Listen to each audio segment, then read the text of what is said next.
wanted to put him down here, but basically right. And with that example, does it work from like does it still work? Can you be almost a floppy without going at that the same thing? Or does it have to be you know what? Even if you were going to be sarcastic and ironic, I think you should still act as though it was personal in order to leave this kind of stuff. Right? Yeah. So let's just say this.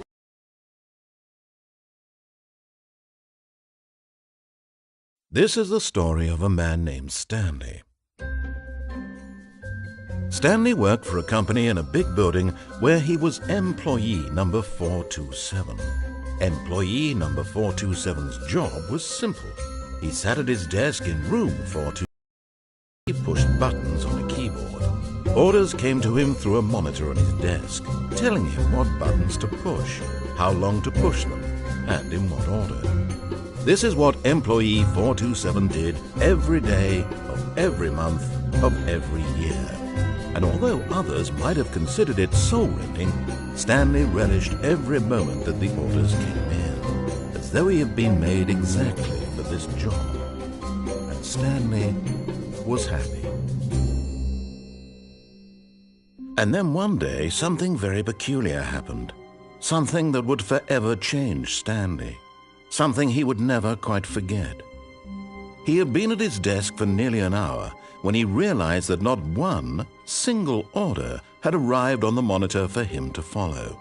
No one had showed up to give him instructions, call a meeting, or even say hi.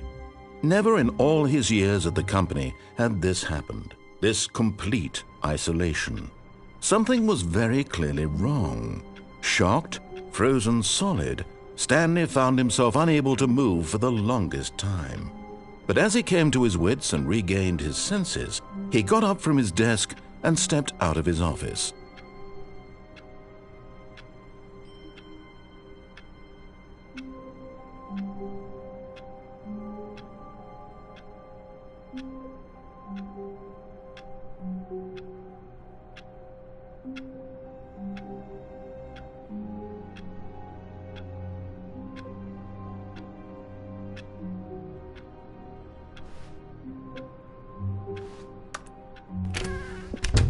But Stanley simply couldn't handle the pressure. What if he had to make a decision? What if a crucial outcome fell under his responsibility? He had never been trained for that. No. This couldn't go any way except badly. The thing to do now, Stanley thought to himself, is to wait. Nothing will hurt me. Nothing will break me. In here I can be happy forever. I will be happy. Stanley waited. Hours passed, then days. Had years gone by? He no longer had the ability to tell. But the one thing he knew for sure, beyond any doubt, was that if he waited long enough, the answers would come. Eventually, someday, they would arrive. Soon, very soon now, this will end. He will be spoken to. He will be told what to do. Now it's just a little bit closer. Now it's even closer. Here it comes.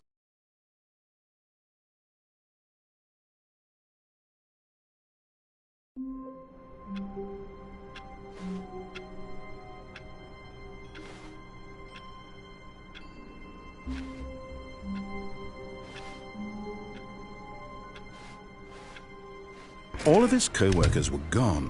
What could it mean? Stanley decided to go to the meeting room. Perhaps he had simply missed a memo. No matter how hard Stanley looked, he couldn't find a trace of his co-workers.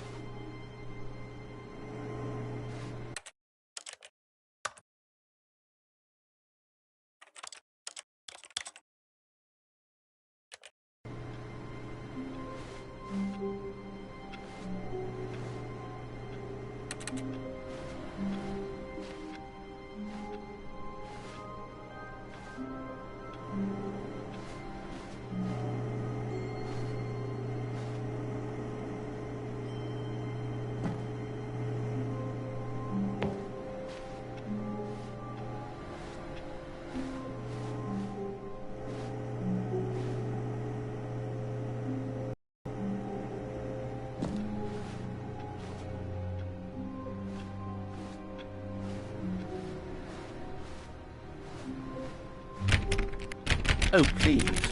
Are you really just doing this for the trophy? Click a door 5 times? Is that all you think a trophy is worth? No. I can't just give these merits away for such little effort. A measly 5 clicks? Now, suppose you were to click the door 20 times. I would say that's the kind of effort that warrants recognition.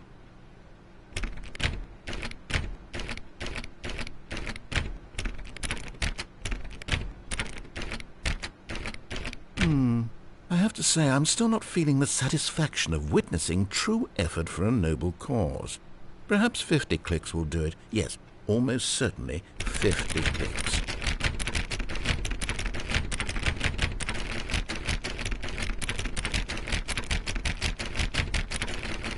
No, I'm still not feeling it. I want this trophy to have meant something. It has to be a true reward for valiant effort. I want to see some hustle, Stanley. I want to see commitment, a willingness to go all the way no matter the cost. Why don't you go put 20 clicks into door number 417?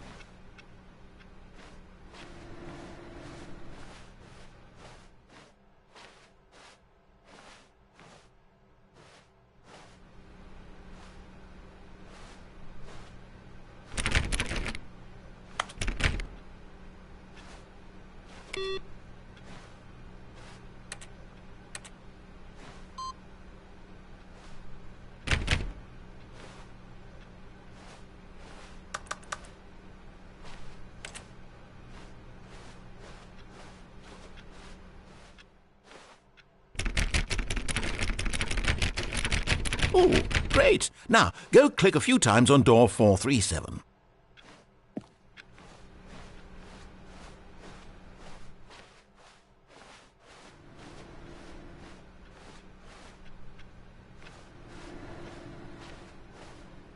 Excellent. I think we're getting somewhere. Now, door 415. Let's give it 10 clicks or so.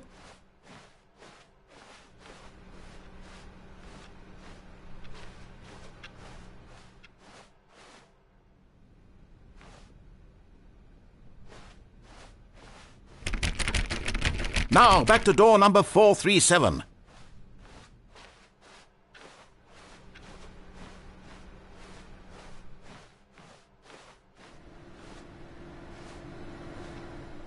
Let's see. How about you click on, well, I don't know, the copy machine? All right, back to room 417. I'm really feeling it now. I think we're getting somewhere. Okay, now go climb on employee 419's desk. Yes! This is great! You're putting it all on the line, Stanley. I like that. All right, let's keep it up. Go give me a few clicks on door 416. We've almost got it! Now the copy machine, do that one again!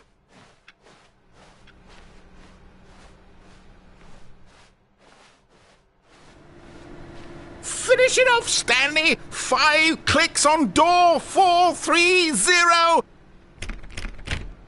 Yes! We did it! Oh, wow. That felt amazing. Oh, you really earned it, Stanley. Nothing could hold you back. Yes, I'm very proud of how far we've come today.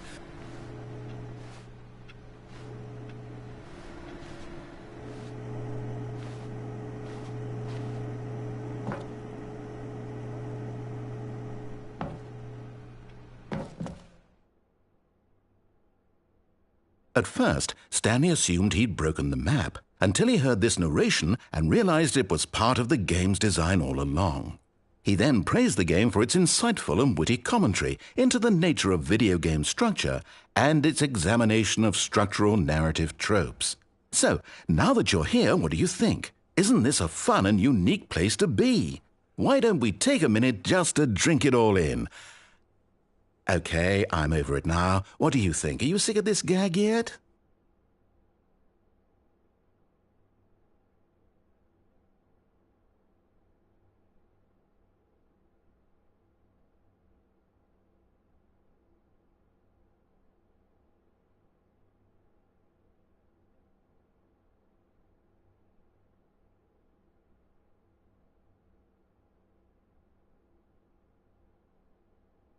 Well, I don't know how to say this politely, but you could literally just restart the game any old time you want, like right now.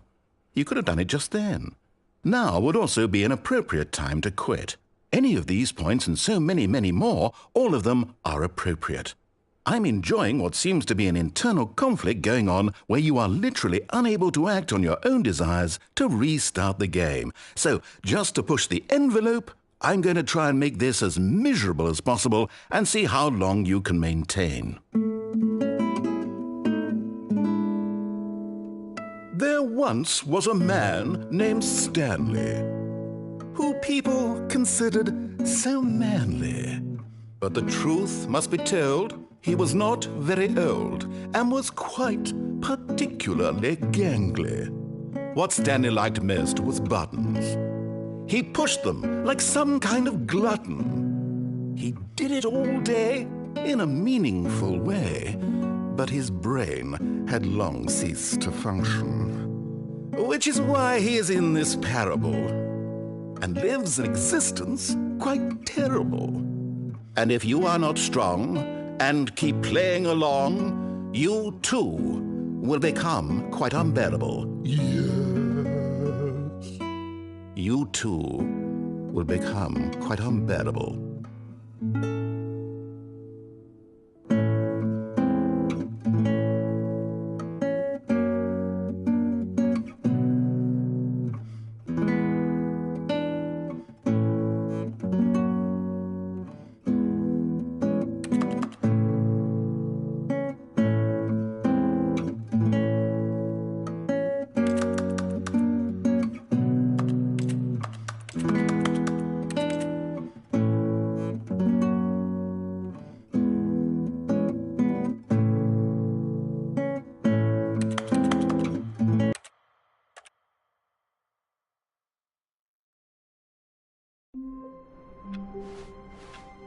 All of his co-workers were gone.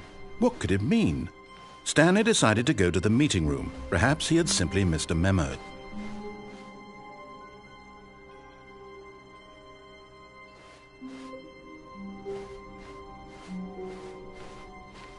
When Stanley came to a set of 2 open doors, he entered the door on his left.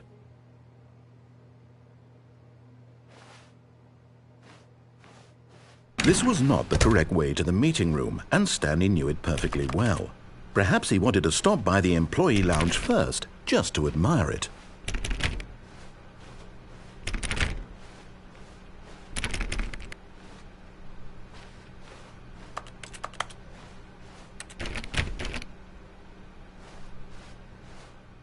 Ah, yes, truly a room worth admiring. It had really been worth the detour after all, just to spend a few moments here in this immaculate, beautifully constructed room. Stanley simply stood here, drinking it all in.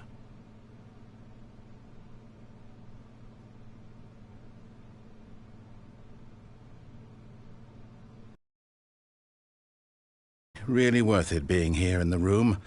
A room so utterly captivating that even though all your co-workers have mysteriously vanished, here you sit looking at these chairs and some paintings. Really worth it. But eager to get back to business, Stanley took the first open door on his left.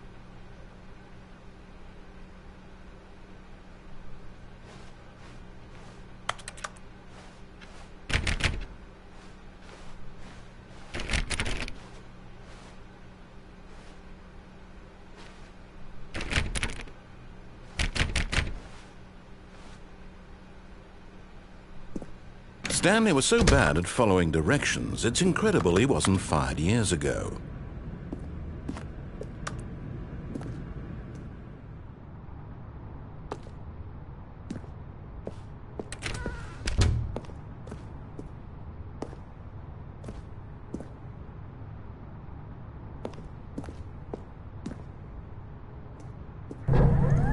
Look, Stanley, I think perhaps we've gotten off on the wrong foot here. I'm not sure, but in his eagerness to prove that he is in control of the story and no one gets to tell him what to do, Stanley leapt from the platform and plunged to his death. Good job, Stanley. Everyone thinks you are very powerful.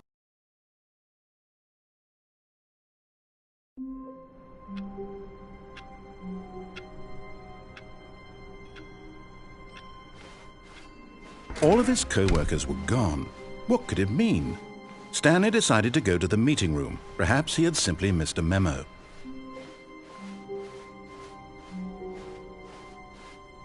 When Stanley came to a set of 2 open doors, he entered the door on his left. This was not the correct way to the meeting room, and Stanley knew it perfectly well. Perhaps he wanted to stop by the employee lounge first, just to admire it. Wow, yes, this room. What a beautiful room. What a gorgeous, gorgeous room. Thank goodness Stanley had taken this detour on his way to the meeting room. Life without having experienced this room was now too horrible even to consider.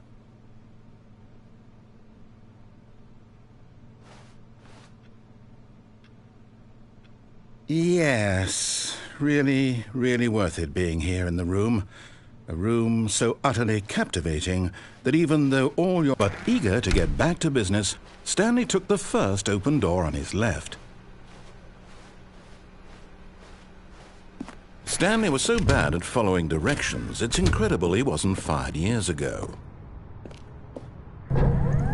Look, Stanley, I think perhaps we've gotten off on the wrong foot here. I'm not your enemy, really, I'm not. I realize that investing your trust in someone else can be difficult, but the fact is that the story has been about nothing but you all this time. There's someone you've been neglecting, Stanley. Someone you forgot. What? Really? I was in the middle of something. Do you have zero consideration for others? Are you that convinced that I want something bad to happen to you? Why, I don't know how to convince you of this, but I really do want to help you, to show you something beautiful. Look, let me prove it. Let me prove that I'm on your side. Give me a chance.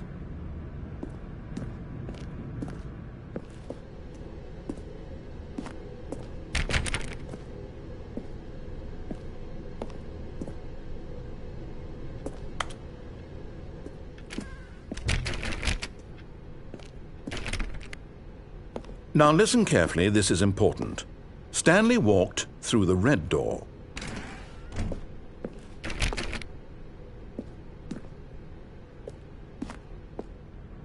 Aha, perhaps you misunderstood. Stanley walked through the red door.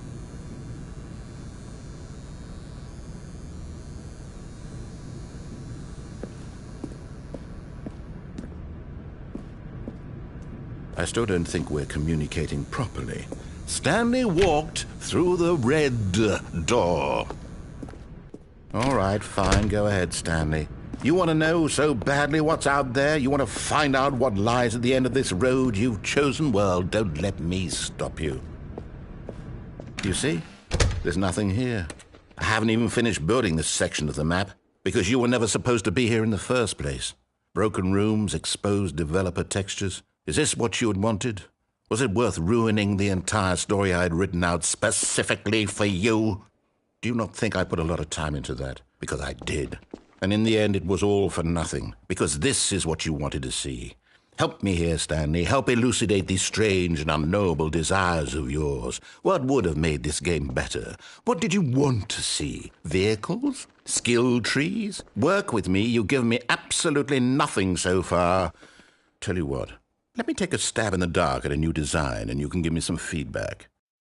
There we go. A third option. This already feels leaps ahead of where we were before. Go ahead, Stanley. Take it for a spin. Okay, I'm going to stop you there. Now, tell me about your experience with this new version. Would you say that the game benefited from allowing you more choices? Feel free to be honest. I'm looking for some real critical feedback here. Oh, well, now this is useful. You didn't like it, but you didn't totally hate it either. You enjoyed it, perhaps is the correct term. It didn't cause you excruciating pain. Big steps we've made here today, Stanley. Here, based on the data from your previous playthrough, I've compiled a new version. And to be perfectly candid, I think I've knocked it out of the park with this one. Let's take a look.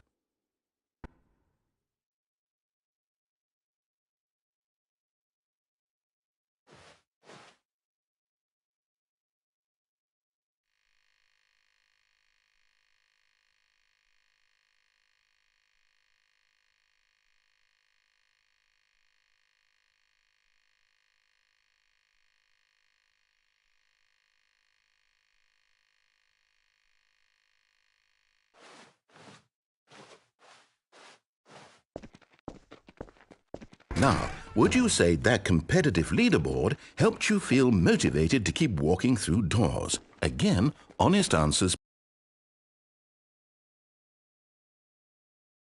Prototype of a new game I've been working on, and now would be a lovely opportunity to give it some playtesting. You wouldn't mind taking a look at it, would you? Perfect. Let me boot it up. In this game, the baby crawls left towards danger. You click the button to move him back to the right, and if he reaches the fire, you fail. It's a very meaningful game, all about the desperation and tedium of endlessly confronting the demands of family life. I think the art world will really take notice. But of course, the message of the game only becomes clear once you've been playing it for about 4 hours. So what notes on your experience?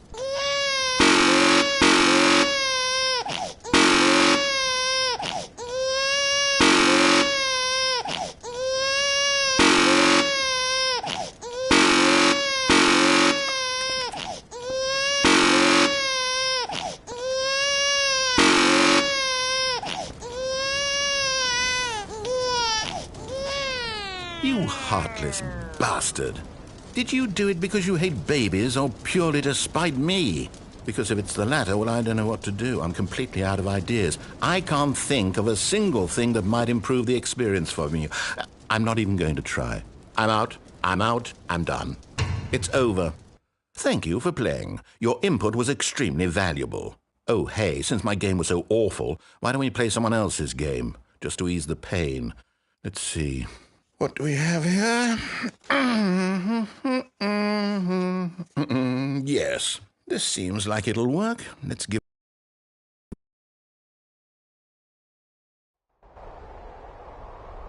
Aha! Fascinating. What do you think this game is about, Stanley? What's our backstory? What is our motivation? Well, it seems obvious to me that you are meant to play as a creepy man spying on innocent civilians below you from up high in your creep tower, perhaps for some sort of twisted erotic purpose. Yes, that must be it. What a fascinating venture into the experience of total mental depravity. So far, I love everything about this game, Stanley. And it seems there's even more.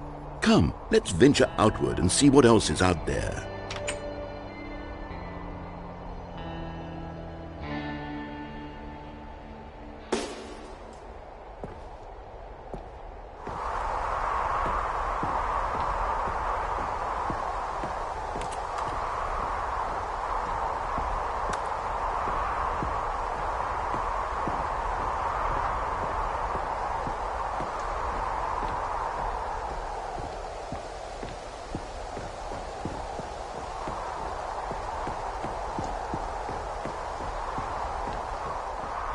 Oh, no. No, it can't be.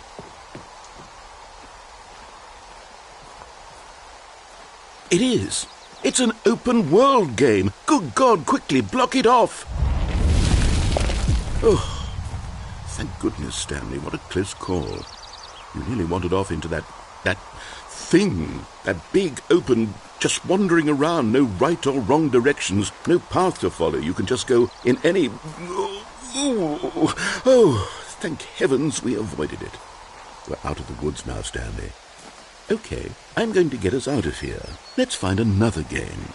Preferably something with walls. Something with nice, big, insurmountable walls. Okay, I think this will be just the thing.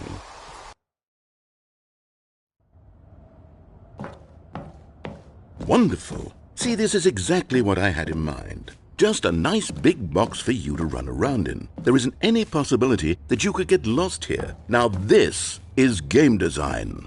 Stanley, if you manage to get lost in this game, I will be phenomenally impressed. Okay, so what exactly do we do here? Let's see. There are lots of cars here in the back, but obviously there's no racetrack. Okay, I'm seeing that there's a ball of some kind back here. Is this game sports ball? Stanley, I think it's sports ball. Oh, what fun. We shall run the bases and do a touchdown together? Yes, I think surely we must. Okay, Stanley, here's the ball. Have fun.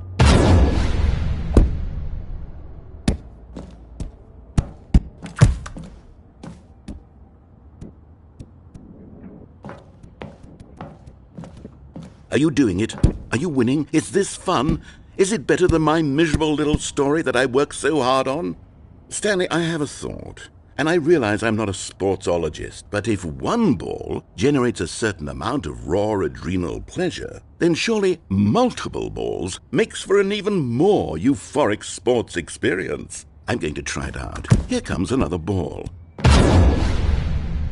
Yes! Oh goodness, that really does feel amazing, doesn't it?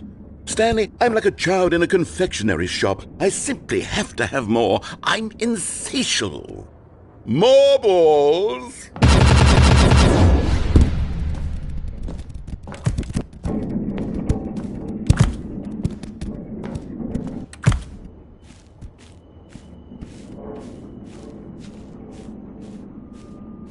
Are you enjoying this, Stanley? Are you having fun? Is this a real video game? Well, I sure hope you're having a good time, because guess what? It's over. That's right. Your little fun comes to an end. This is my game, and what I say goes. You get to have fun when I let you, Stanley. Besides, you need someone like me to set boundaries for you. Without rules or boundaries, video games are nothing. Yes, that's what I am. I'm structure. I'm your sense of purpose. And since you decided you didn't want to play my game, now I don't want to play with you either. So, goodbye, Stanley. I'm leaving. See how you like it when I'm not around to set the rules. Somehow, I don't think you'll enjoy it as much. But who knows? You're an inventive kid. You'll come up with something. After all, you're the one who knows best. Take care, Stanley.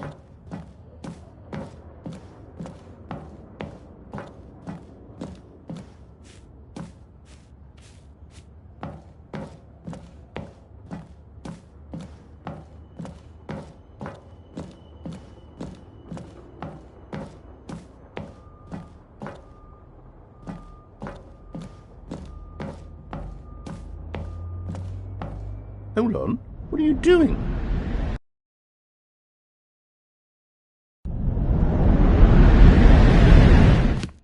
Stanley, don't do that. I can't follow you there. I can't help you. How will you write a story without me? You can't do it. You know that. Stanley, come back. You still have so much...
I wonder what he found.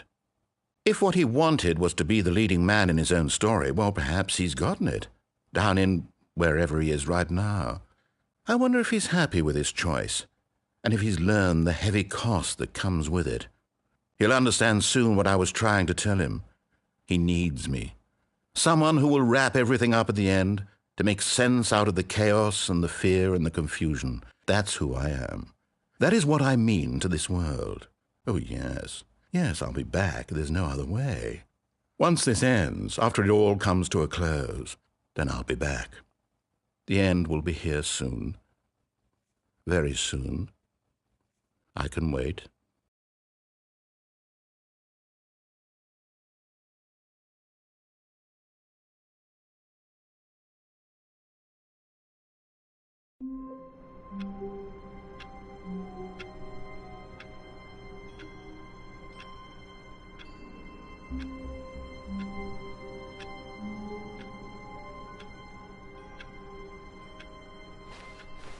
Stanley knew the office layout like the back of his hand.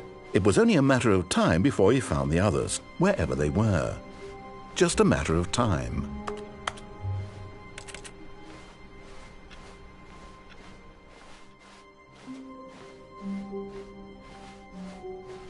When Stanley came to a set of 2 open doors, he entered the door on his left.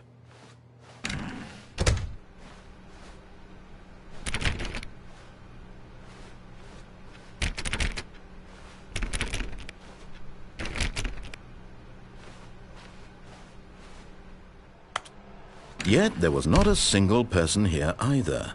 Feeling a wave of disbelief, Stanley decided to go up to his boss's office, hoping he might find an answer there.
Stanley stepped into the broom closet, but there was nothing here, so he turned around and got back on track.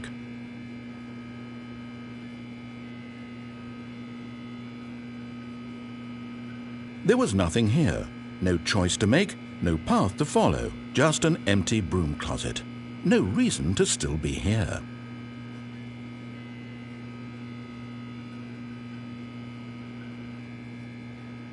It was baffling that Stanley was still just sitting in the broom closet. He wasn't even doing anything. At least if there was something to interact with, he'd be justified in some way. As it is, he's literally just standing there doing sweet FA.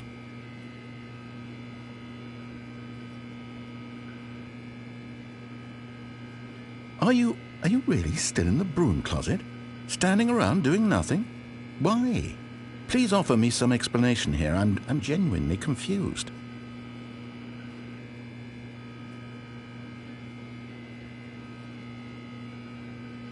You do realize there's no choice or anything in here, right? If I'd said Stanley walked past the broom closet, at least you would have had a reason for exploring it to find out.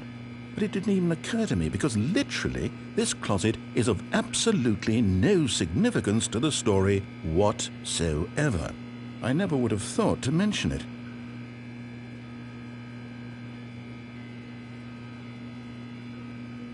maybe to you this is somehow its own branching path. Maybe when you go talk about this with your friends, you'll say, "Oh, did you get the broom closet ending? The broom closet ending was my favorite." I hope your friends find this concerning.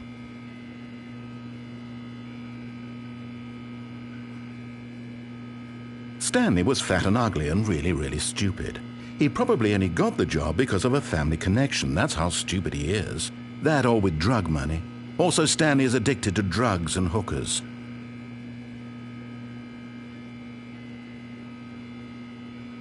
Well, I've come to a very definite conclusion about what's going on right now.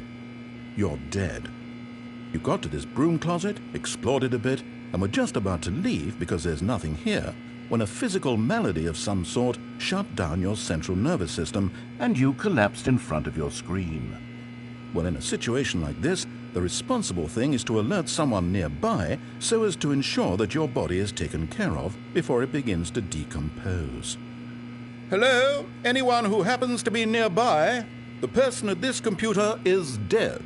They have fallen prey to any number of your countless human physiological vulnerabilities. It's indicative of the long-term sustainability of your species. Please remove their corpse from the area and instruct another human to take their place, making sure they understand basic first-person video game mechanics and filling them in on the history of narrative tropes in video gaming, so that the irony and insightful commentary of this game is not lost on them.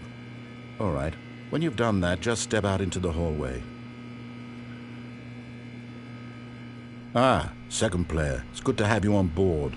You too? Unbelievable. I'm at the mercy of an entire species of invalids. Perhaps there's a monkey nearby you can hand the controls to. A fish? Fungus? Look, you can hammer out the details. I'm not particularly picky. I'll just be waiting for when you're ready to pick up the story again.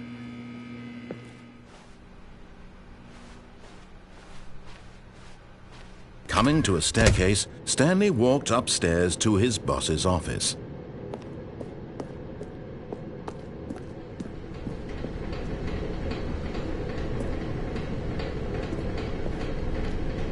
But Stanley just couldn't do it. He considered the possibility of facing his boss. Admitting he had left his post during work hours, he might be fired for that.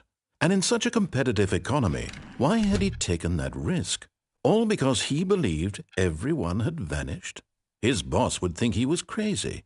And then something occurred to Stanley. Maybe, he thought to himself, maybe I am crazy. All of my co-workers blinking mysteriously out of existence in a single moment for no reason at all? None of it made any logical sense. And as Stanley pondered this, he began to make other strange observations. For example, why couldn't he see his feet when he looked down? Why did doors close automatically behind him wherever he went? And for that matter, these rooms were starting to look pretty familiar. Were they simply repeating? No, Stanley said to himself, this is all too strange. This can't be real. And at last, he came to the conclusion that had been on the tip of his tongue. He just hadn't found the words for it. "I'm dreaming!" he yelled. "This is all a dream." Oh, what a relief Stanley felt to have finally found an answer, an explanation. His co-workers weren't actually gone. He wasn't going to lose his job. He wasn't crazy after all. And he thought to himself, I suppose I'll wake up soon. I'll have to go back to my boring real-life job pushing buttons. I may as well enjoy this while I'm still lucid. So he imagined himself flying and began to gently float above the ground. Then he imagined himself soaring through space on a magical starfield, and it too appeared. It was so much fun, and Stanley marveled that he had still not woken up. How was he remaining so lucid? And then perhaps the strangest question of them all entered Stanley's head. One he was amazed he hadn't asked himself sooner. Why is there a voice in my head dictating everything that I'm doing and thinking? Now the voice was describing itself being considered by Stanley, who found it particularly strange. I'm dreaming about a voice describing me, thinking about how it's describing my thoughts, he thought. And while he thought it all very odd and wondered if this voice spoke to all people in their dreams, The truth was that, of course, this was not a dream. How could it be? Was Stanley simply deceiving himself, believing that if he's asleep, he doesn't have to take responsibility for himself? Stanley is as awake right now as he's ever been in his life. Now, hearing the voice speak these words was quite a shock to Stanley.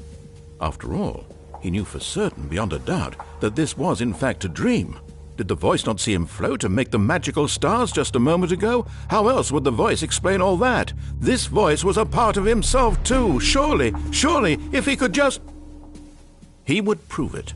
He would prove that he was in control, that this was a dream.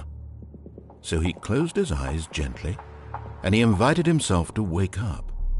He felt the cool weight of the blanket on his skin, the press of the mattress on his back, the fresh air of a world outside this one. Let me wake up, he thought to himself. I'm through with this dream. I wish it to be over. Let me go back to my job. Let me continue pushing the buttons. Please, it's all I want. I want my apartment, and my wife, and my job. All I want is my life exactly the way it's always been. My life is normal. I am normal. Everything will be fine. I am okay.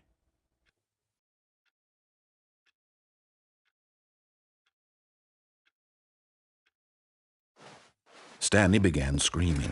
Please, someone, wake me up. My name is Stanley. I have a boss. I have an office. I am real. Please, just someone tell me I am real. I must be real. I must be. Can anyone hear my voice? Who am I? Who am I? And everything went black.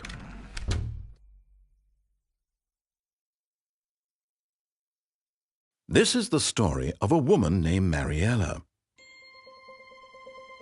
Mariella woke up on a day like any other. She arose, got dressed, gathered her belongings, and walked to her place of work. But on this particular day, her walk was interrupted by the body of a man who had stumbled through town talking and screaming to himself, and then collapsed dead on the sidewalk. And although she would soon turn to go call for an ambulance, for just a few brief moments she considered the strange man. He was obviously crazy. This much she knew. Everyone knows what crazy people look like. And in that moment, she thought to herself how lucky she was to be normal. I am sane. I am in control of my mind. I know what is real and what isn't.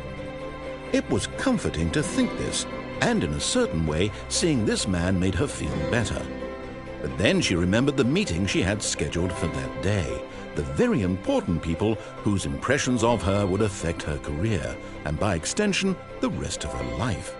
She had no time for this, so it was only a moment that she stood there, staring down at the body. And then she turned and ran.